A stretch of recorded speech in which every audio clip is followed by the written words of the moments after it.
There's this moment I'll never forget. I was sitting beside a friend who was dying too young too soon. She squeezed my hand and whispered something that still echoes in my heart. I wish I had lived more for me. And I realized regret doesn't show up loudly. It creeps in with the weight of words unspoken, dreams delayed, and truths never lived. Before we begin, I just want to say, if this space speaks to something in you, if you feel seen, encouraged, or just a little less alone, I'd love for you to stick around. And if you think someone else needs to hear this too, don't keep it to yourself. Share it.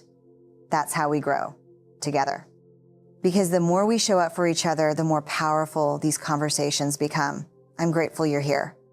Today, I want to talk about 5 regrets of the dying real, raw, and redemptive truths. And my invitation to you is this: don't wait. Change your life now. Hey there, before we dive in, I just want to invite you to be a part of this community. If what we talk about here resonates with you, if you feel a connection, or if you find something meaningful, take a moment to join us. Just hit that like button, subscribe, and tap the bell so you never miss out on the conversations we're having here. And if you think someone else might benefit, share it. Because this work, this journey of connection, it's not meant to be done alone. There's a quiet kind of ache that lives in the hearts of people who never gave themselves permission to be who they really are. Not because they didn't want to, but because the fear of disappointing others was louder than the whisper of their own truth. We grow up learning how to fit in, how to be good, how to be liked, how to follow the script.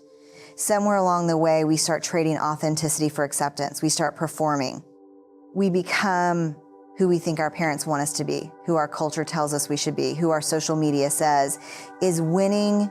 And all the while, the truest parts of us, the messy, vibrant, wild, creative, quirky parts get buried under layers of expectations. But here's what no one tells you. When you abandon your own truth to make other people comfortable, you don't just lose their approval, you lose yourself. And that kind of loss isn't loud. It's not dramatic. It's subtle. It shows up in quiet resentment, in the feeling that something is always missing, in the haunting question, is this all there is? Living a life true to yourself isn't easy. It means risking rejection. It means standing alone sometimes. It means saying no to paths that everyone else applauds and yes to the one that sets your soul on fire. It means disappointing others in order to not disappoint yourself. But here's the truth. Every time you choose to honor who you are instead of who they want you to be, you reclaim a piece of your freedom. And that freedom, it's everything. You don't need anyone's permission to be real. You don't need to wait until the end of your life to realize you were never meant to fit into someone else's mold. You were made to be whole, not perfect, to live fully, not just safely. And when you finally let go of trying to be what others expect, something beautiful happens. You become who you were always meant to be. So start now. Show up as you. Not the filtered version, not the edited draft, just the real, raw, wonderful, imperfect you. Because the greatest tragedy isn't dying with dreams unfulfilled. It's living every day as a stranger to your own heart. We live in a culture that worships busyness, where exhaustion is worn like a status symbol and burnout is quietly applauded as the price of ambition. Somewhere along the line, we started equating our worth with our productivity. The more we hustle, the more we feel like we matter. But no one tells you that this kind of striving comes with a cost. People don't usually regret having a strong work ethic, but they do regret when work becomes their entire identity. When we allow our jobs to consume all of our time, energy, and attention, we start missing out on the parts of life that are truly irreplaceable. The family dinners, that didn't happen. The bedtime stories skipped. The spontaneous laughs that never came. The relationships slowly replaced with meetings, deadlines, and email threads. I've spoken with people who looked back and realized they spent decades climbing a ladder only to reach the top and wonder why they feel so alone. Work gave them purpose, yes, but it also robbed them of presence. And presence is where life happens. There's nothing wrong with wanting to succeed. There's nothing wrong with working hard. But the question is, at what cost? When was the last time you sat still long enough to actually hear yourself think? To truly listen when your child told you about their day? To feel joy in your body without feeling guilty that you're not being productive? No one is going to show up at your funeral with a PowerPoint of your achievements.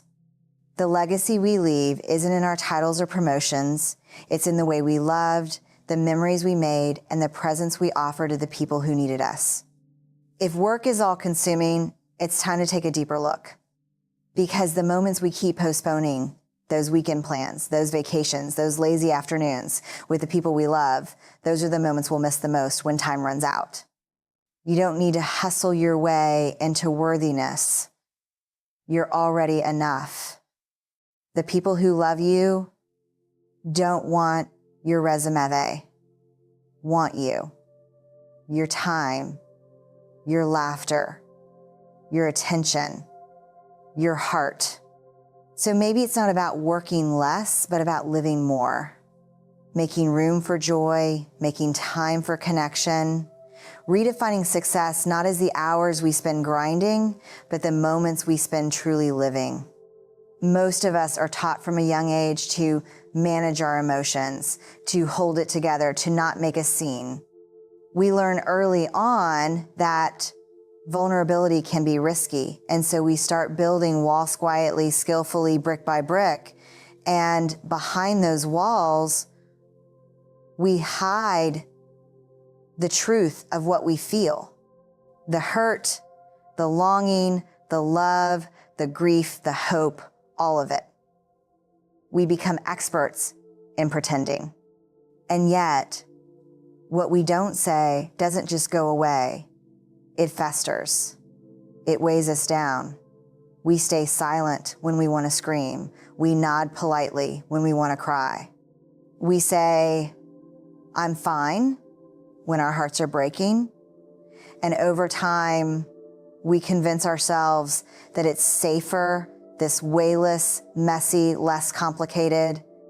But here's the truth. Feelings demand to be felt. And the longer we suppress them, the more they show up in other ways, through resentment, through anxiety, through distance in our relationships.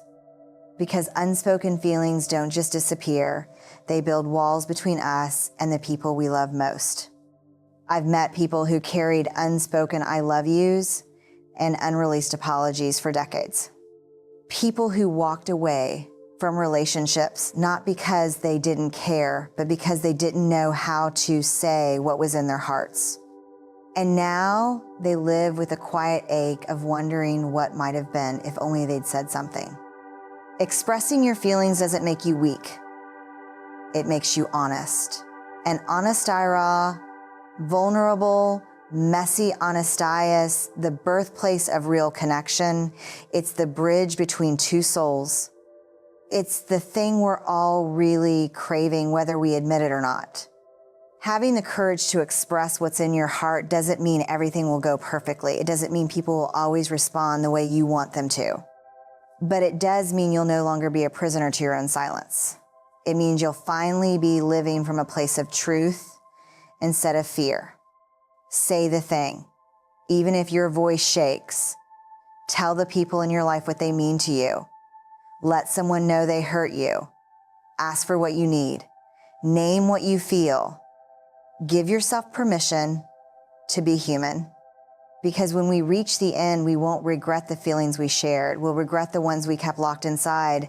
And the tragedy isn't just in the silence, it's in the disconnection it creates. Life is too short to be emotionally muted. Let your heart speak. It's not just brave, it's necessary. We all get busy. The demands of life pile up careers, responsibilities, obligations. We tell ourselves we'll reconnect with friends later, or that they'll understand when we don't call back right away. We get caught up in the whirlwind of daily life. And in the process, we unintentionally let relationships slip. But the truth is, time doesn't wait for us to get our act together. Life moves forward, and so do the people in it. I've talked to so many people who, at the end of their lives, regretted not staying in touch with the friends who truly mattered. Not because they didn't care, but because they didn't make the time. They let the years slip away thinking that the friendships would always be there until one day they weren't. People grow and change, and sometimes those connections we took for granted fade into the background, leaving us with a longing we never expected.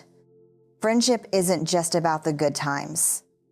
It's not just about having fun on a Friday night or sharing a laugh over coffee.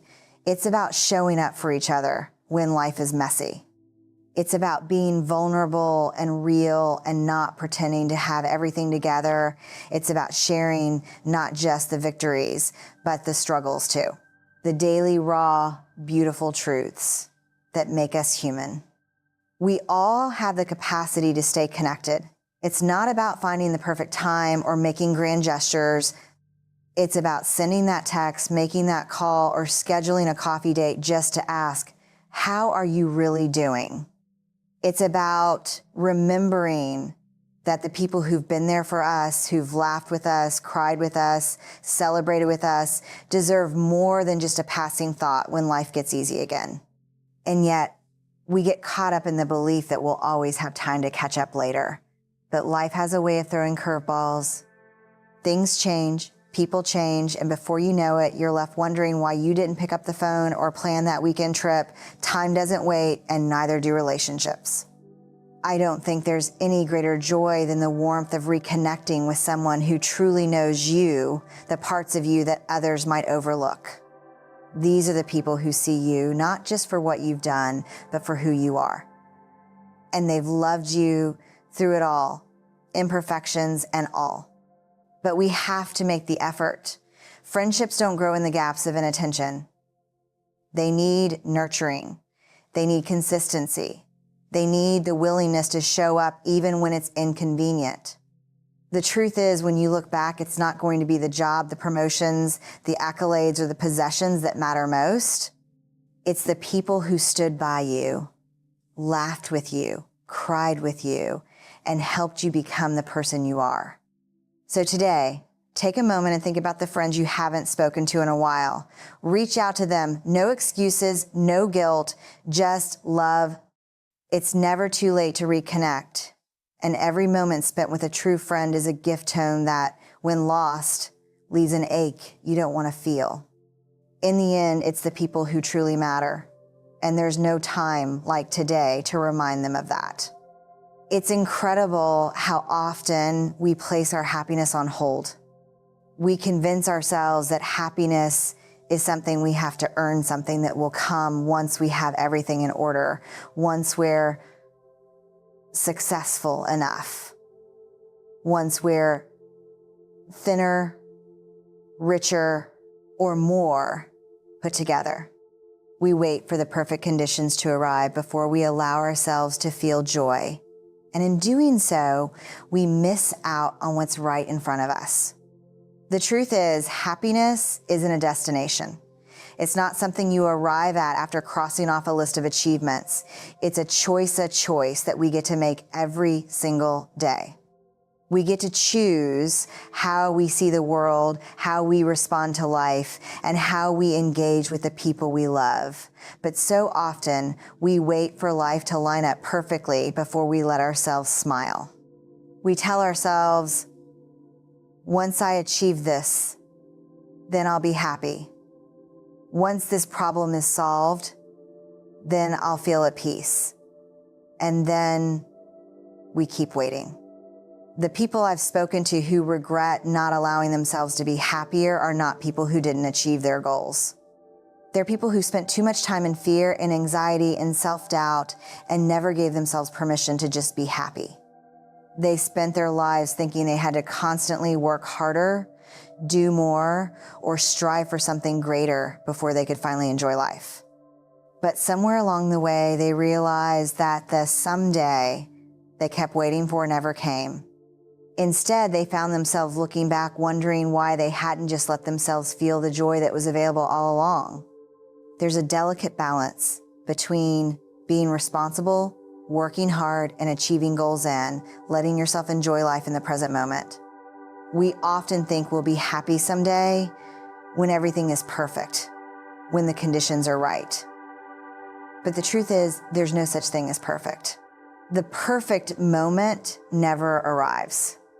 Life is messy, it's complicated, and it's unpredictable. And that's where the beauty is. That's where the joy lives. It's in the imperfection. It's in finding happiness in the little things, the cup of coffee that warms your hands, the hug from a friend, the simple pleasure of being outside when the sun is shining, or laughing with someone you love. Too often we allow our inner critic to drown out our joy. We think that if we smile too much, if we laugh too loudly, if we feel too much happiness in the midst of life's challenges, we're being irresponsible or naive. But here's the thing. Joy and happiness are not the same as complacency. Allowing yourself to be happy does not mean you're ignoring the difficulties in your life. It means you're choosing to recognize that despite those struggles, there is beauty, there is light, and there is love surrounding you. Happiness is about being fully present, embracing what is, and finding joy in the now. It's about being grateful for the small moments that make life worth living. And it's about releasing the expectation that happiness is something we need to earn. The truth is, happiness is already ours. We just have to let ourselves have it. So if you're reading this and you're waiting for the perfect moment to be happy, I'm here to tell you, this is it.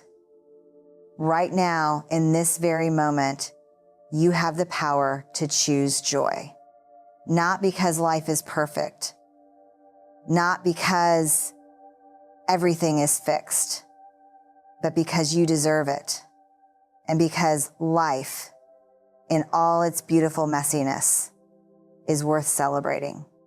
You don't need permission to be happy. You don't need the stars to align. You just need to decide that today this momentous enough. And when you do that, you start to live with a kind of freedom you never knew was possible. Because true happiness isn't about waiting for tomorrow. It's about living fully right now. Don't wait for permission. Don't wait for clarity. Don't wait for someday. The regrets of the dying can be the wake-up call of the living. So take the leap, say the words, forgive, try, love, and most of, alive. Because when that final breath comes, the question won't be, did I impress them? It'll be, did I truly live?